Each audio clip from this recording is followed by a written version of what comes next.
안녕. 행님과 함께하는 행복한 국어 시간.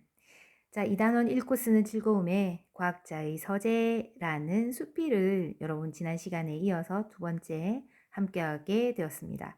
여러분 역시 교과서 준비해 주시고요. 필기구 준비해서 선생님과 함께 교과서 수업 할 수 있도록 하겠습니다. 여러분들 메모했는지 여부는 교실 수업에서 꼭 확인할 테니까 어떤 확인을 할 거냐? 지금 여기에서 꼭 여러분한테 강조하고 싶은 건 필기가 안 되어 있는 수업을 열심히 듣지 않은 교과서에 아무렇지도 않게 표기가 안 되어 있는 친구들은 교과서를 준비하지 않은 것과 똑같은 선생님의 수업의 규칙 알죠? 수업 시간에 그거 할 수 있도록 할게요. 수업의 규칙을 하나 어긴 게 되는 거다. 그래서 그런 친구들은 우리 수업 시간에 우리 모두에게 즐거움을 줄 준비해가지고 와야겠습니다. 만약에 지난 시간에 수업을 듣기만 하고 필기하고 이런 메모를 하지 않았다면 빨리 하시는 게 좋겠죠. 자, 교과서 75쪽 여러분과 함께 할 건데요. 선생님 지난 시간에 과제 내준 거 있습니다. 읽기의 가치와 중요성이 드러나는 명언 찾아오라고 했거든요. 오늘 이 수업에서 그 과제해 왔다는 사실을 답으로 달아주시기 바랍니다. 자, 답이 안 달려있다. 그거는 선생님 수업에 참여하지 않은 거죠. 그것도 역시 필기하지 않은 것과 똑같은 결과를 초래한다. 선생님 지금 무슨 말 하는지 눈치채시기 바랍니다. 자, 교과서 75페이지. 생각의 무대가 세계로 넓어졌어. 자, 요 본문 세 번째 내용 들어가도록 할게요. 여러분들 교과서 75페이지 펴시고 선생님하고 함께 시작합시다. 읽으면서 함께 할게요. 생각의 무대가 세계로 넓어졌어. 시인이 되고 싶으면서도 이상하게 나는 시보다 소설을 더 많이 읽었다. 고등학교에 갓 입학해서는 자, 이 친구 중학교 때는 뭐 읽었다 했어요. 세계 동화 전집을 읽었다고 했죠. 고등학교에 갓 입학했을 때는 뭐 했다? 노벨 문학상 수상 작가들의 문학 전집을 사달라고 졸랐대요, 어머니한테. 이 친구 독특합니다. 그죠? 집안 사정을 잘 알면서도 어머니를 조를 만큼 그 전집이 무척 갖고 싶었다. 이 친구 어디에 푹 빠진 것 같습니까? 문학에 푹 빠진 것 같아요. 그죠? 문학이라는 것에 이 친구는 쏙 빠졌네요.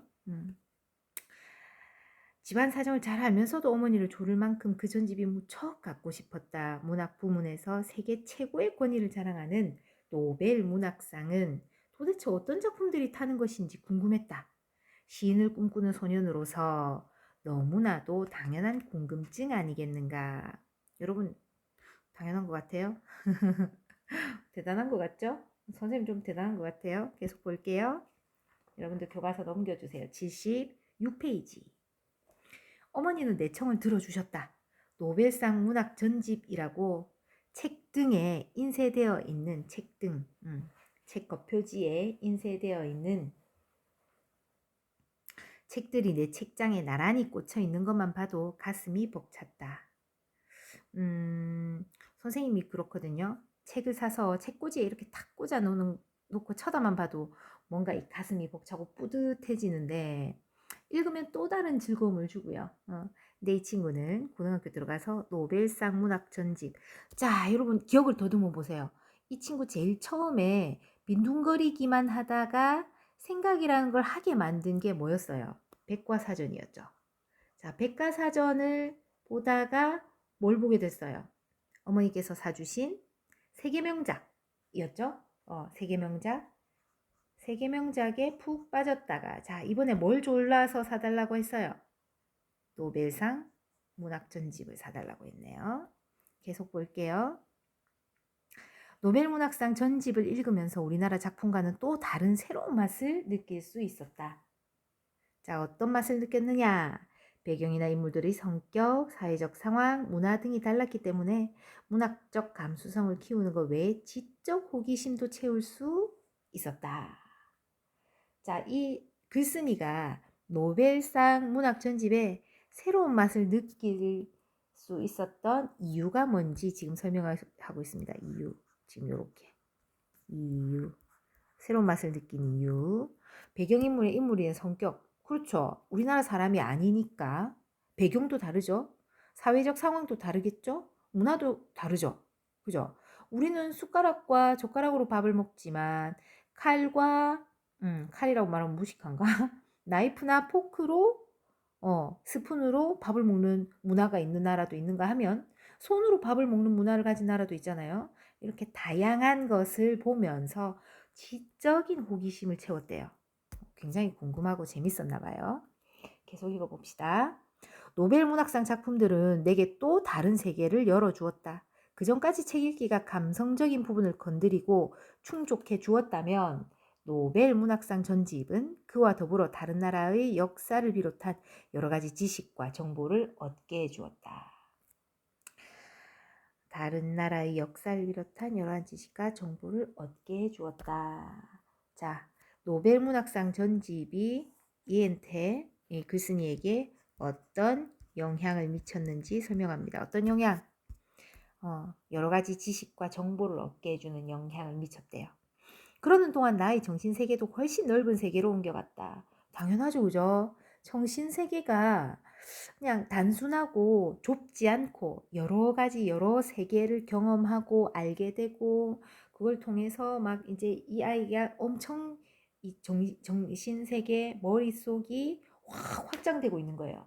그런데 그 전집에 실린 한 작품이 훗날 내가 한 작품 뭐 어떤 작품인지 궁금하다 그죠? 한 작품이 훗날 내가 동물행동학과 생태학을 전공하는데 알게 모르게 영향을 미치리라고는 생각도 하지 못했다 라고 해서 이 글을 쓴 사람은 동물행동학과 생태학을 전공하게 되었다는 걸 이야기하고 있고요. 고등학교 들어가서 노벨상 문학 전집 중에 특히 어떤 작품을 읽고 이 사람의 인생의 변화를 일으킨 거죠. 그죠? 전공을 만들게 했으니까 이 전공을 찾아가게 했으니까 어떤 작품인지 그 다음에 소개되어 나오는데요.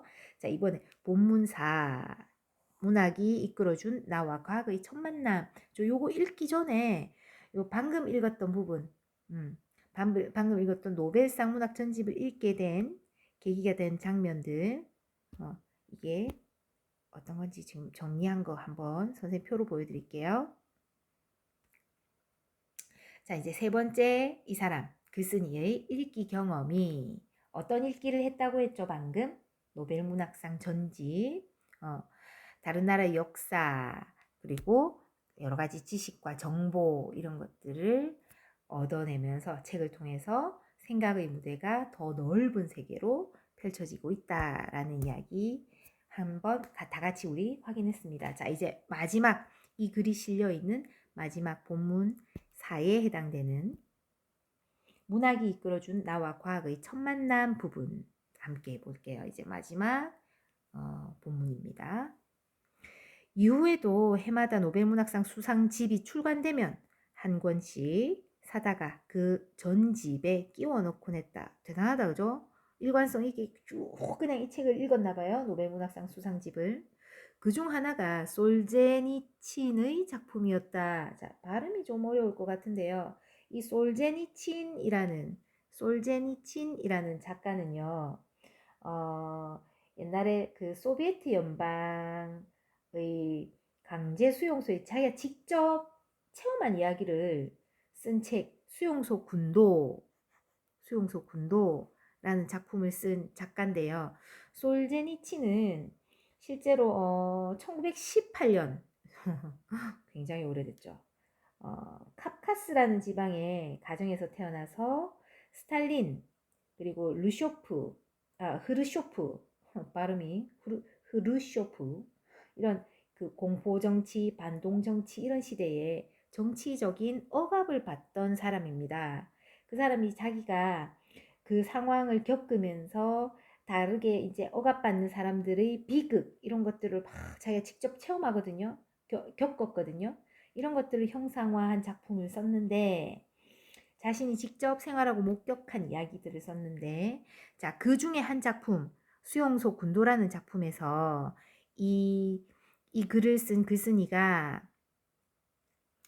옛 소련의 인권 탄압을 폭로했다여 반역죄로 추방된 작가의 글을 읽으면서 수용소 군도라는 걸 읽으면서 이 사람이 어떻게 이후 20년간 미국에서 망명 생활했으며 러시아의 양심으로 불리는 그는 1970년에 이반 데니소비치의 하루, 암병동 등으로 노벨 문학상을 받았다. 자, 지금 노벨 문학상 받은 작품들 이 친구 계속 읽고 있었잖아요. 그죠? 그래서 솔제니친의 작품을 또 이 사람이 읽게 되는 거죠. 그의 작품을 읽는 내내 러시아의 침울한 분위기가 느껴졌다. 그런데 정작 내 관심을 끈 것은 이 노벨 문학상을 받은 소설이 아니라 뭐래요? 책 뒷부분에 실린 모닥불과 개미라는 수필을 이 사람이 읽으면서 자기가 확 또 인생의 변화를 겪었나 봐요. 반쪽짜리 그 짧은 수필이 내 머릿속에 이토록 강렬한 인상을 남길 줄은 미처 몰랐다. 자, 이 친구가 아까 앞에서 뭐라고 했죠? 이 글을 쓴 글쓴이가 자기에게 한 작품이 영향을 미쳤다고 했었던 거 앞에서 읽었던 거 기억납니까? 자기도 모르게 동물행동학과 생태학을 전공하게 만든 작품이 있었다고 한 게 이 수필인 거예요. 모닥불과 개미라는. 저 어떤 내용이었길래 그랬을까? 우리 교과서 77페이지에 나오는 거 함께 보면서 어떤 내용이었길래 그죠? 살펴봅시다. 77페이지. 자, 일부분이에요. 어떤 일부분? 모닥불과 개미라는 수필에 있는 일부분을 지금 우리 함께 볼게요. 활활 타오르는 모닥불 속에 썩은 통나무 한 개비를 집어 던졌다. 자, 썩은 통나무 요 위에 이거를 어디다가 모닥불에다가 탁 집어 던졌대요. 그러나 미처 그 통나무 속에 개미집이 있었다는 것을 나는 몰랐다. 자, 나무 속 안에 이 썩은 통나무 안에 개미들 집이 있었나 봐요. 개미집. 나는 몰랐다. 통나무가 우지직 소리를 내며 타오르자 벼랑간 개미들이 떼를 지어 쏟아져 나오며 안간힘을 다해 도망치기 시작했다. 그들은 통나무 뒤로 달리더니 넘실거리는 불길에 휩싸여 격렬을 일으키며 타 죽어갔다. 나는 황급히 통나무를 낚아채서 모닥불 밖으로 내던졌다. 요게 집어 던졌다가 개미집이 있는 걸 알고 또 다시 이렇게 확 집어 던진 거죠. 그죠?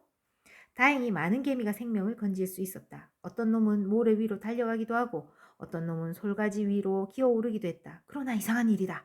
이상한 일이 뭘까? 네, 계속 볼게요. 이상한 일이다. 개미들은 좀처럼 불길을 피해 달아나려고 하지 않는다. 뜨거워서 달아나야 되는데 달아나지 않는데요. 가까스로 공포를 이겨낸 개미들은 다시 방향을 바꿔 통나무 둘레를 빙글빙글 돌기 시작했다. 돌았나? 왜 그랬을까요? 지금 모닥불에다가 썩은 나무 통나무가 있어서 집어 던졌다가 개미가 그 안에 있었다는 개미집이 있었다는 걸 알고 얼른 꺼내줬어요 밖으로. 그랬는데 이 개미들이 도망가지 않고 뭐 했대요? 다시 방향을 바꿔 통나무 둘레를 빙글빙글 돌기 시작했다. 그 어떤 힘이 그들을 내버린 고향으로 돌아오게 한 것일까? 개미들은 통나무 주위에 모여들기 시작했다.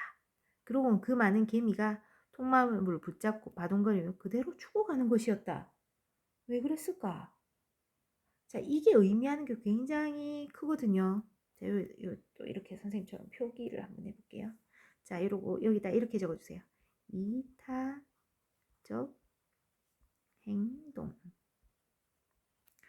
자, 이타적 행동. 아니, 보세요. 개미가 통나무를 붙잡고 바둥거리며 죽을 줄 알면서 다시 통나무 주위에 모여들었대. 개미가 돌았어요? 죽을 줄 뻔히 알면서? 왜? 왜 이랬을까? 여러분들이 이걸 보고 뭘 알아야 하느냐면, 이게 이타적 행동이라는 게 뭐냐면, 일단 이타적 행동이라는 건 이렇게 봐야 돼요. 지금 이 글을 쓴 사람이 아까 선생님이 이야기했었죠. 소련이라는 거가 원래 있었는데 해체되고 독립국이 된 지금의 러시아, 이 러시아가 이전에 소련이었을 때 이 러시아의 군중들이 여기다 표시를 해볼까? 좀처럼 불길을 피해 달아나려고 하지 않는다. 가까스로 저거 돌기 시작했다. 요 부분에 이 부분에다가 이렇게 적을게요. 그 당시의 체제에 순응하는 러시아 군중.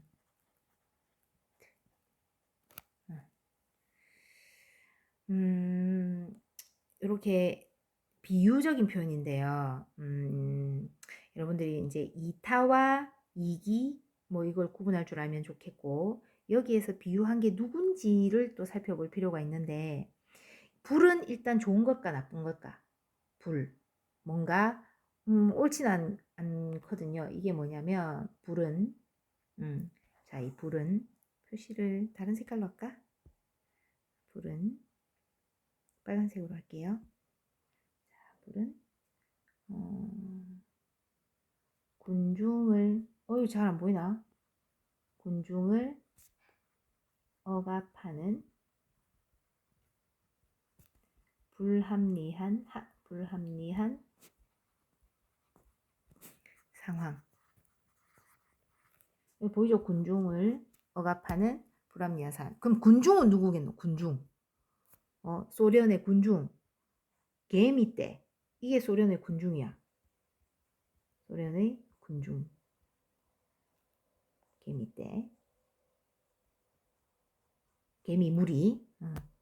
그러면 이거는 개미 집이 있는 모닥불은 뭐겠어요? 소련입니다. 소련.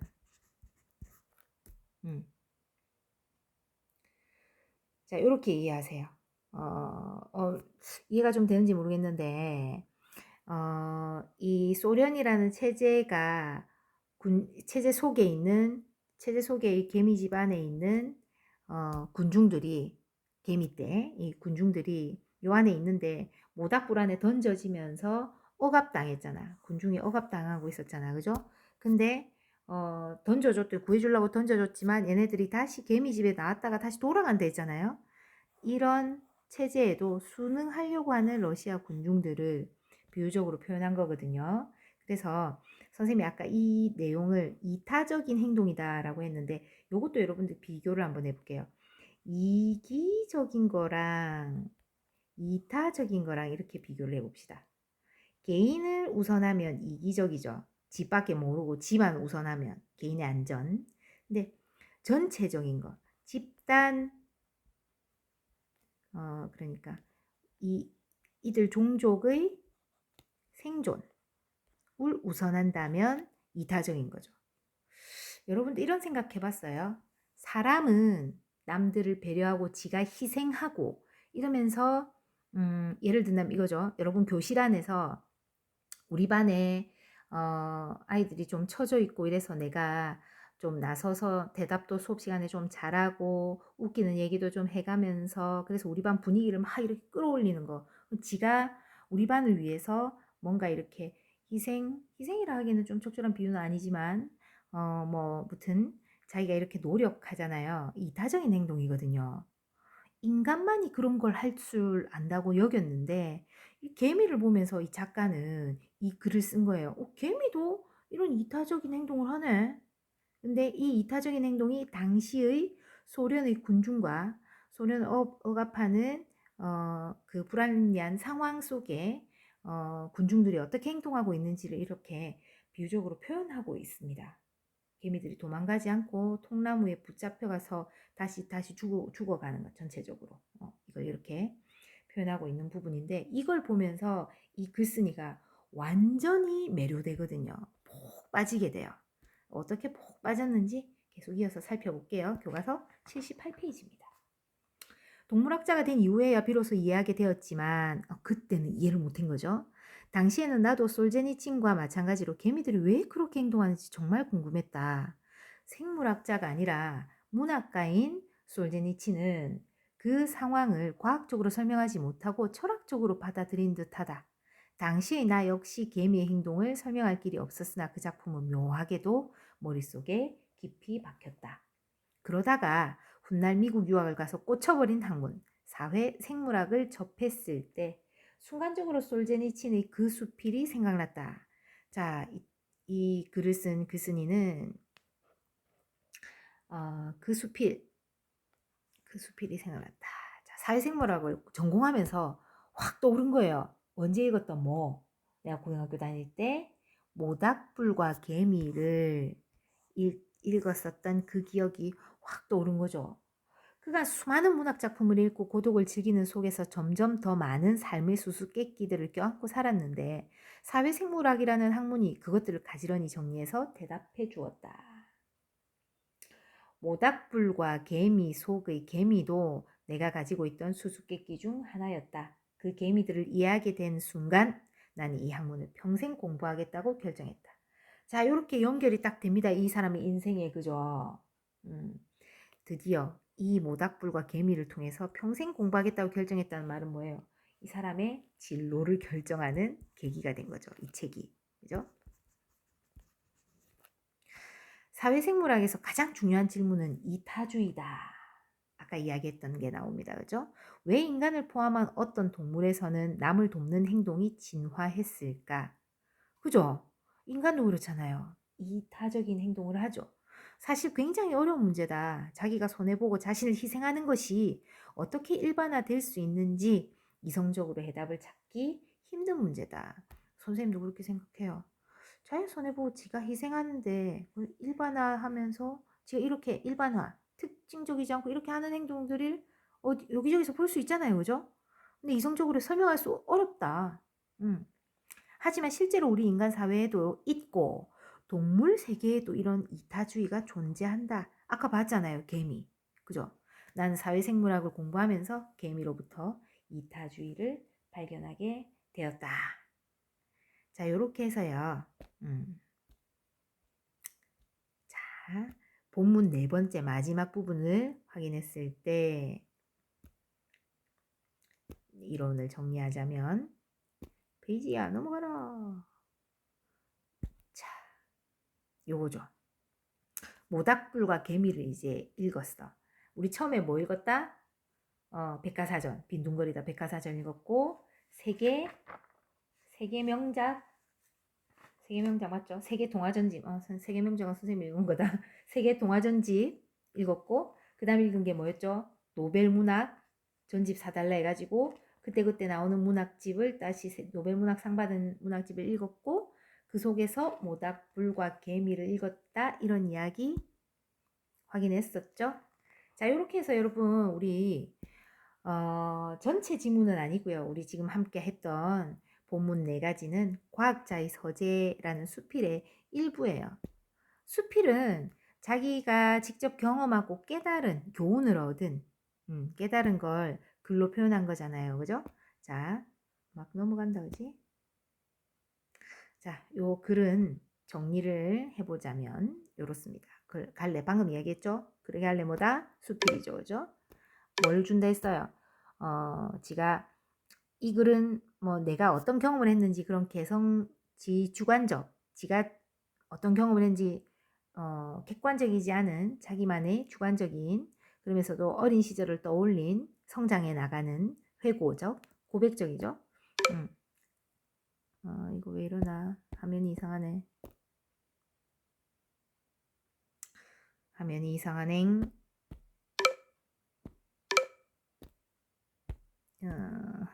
잠깐만요. 다시 해볼게요. 여러분들이 멈추기에서 화면을 다시 볼 수 있도록 선생님이 좀 정리를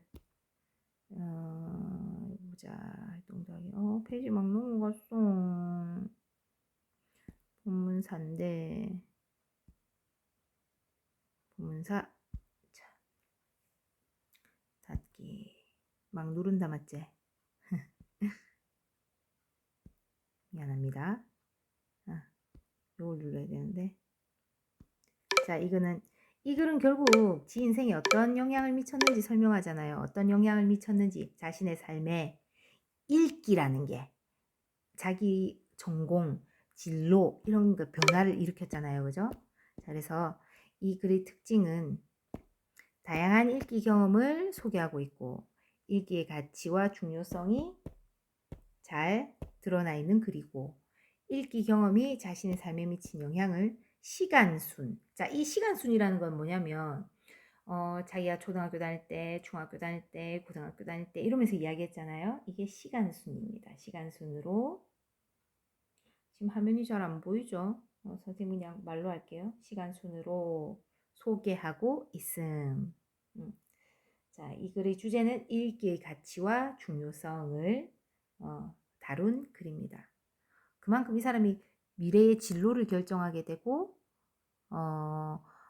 이 사람의 인간성 그리고 아까 뭐 가치를 이 사람의 가치관 형성하는데 엄청 영향을 미쳤다 했잖아요. 그죠? 그래서 이 읽기라는 게 이런 가치를 지닌다라는 이야기 얼마나 중요한지 설명하고 있는 글이었습니다. 자, 이렇게 해서 여러분과 함께 교과서 2단원 읽고 쓰는 즐거움의 과학자의 서재를 살펴봤습니다. 자, 선생님이 학습지에 여러분과 함께 수업한 내용들을 한 번 더 정리해서 올려놓을게요. 꼭 교과서에 메모할 수 있도록 하고 또 교과서에 막 맨땅에 등교 수업했을 때 오는 일 없도록 필기도 좀 해주시고 선생님이 이렇게 중요하다고 설명한 부분들 해주셔야 수업 시간에 여러분들이 고달픈 일이 없습니다. 오늘은 영상 수업은 여기까지 할게요. 우리 교실에서 만납시다. 안녕.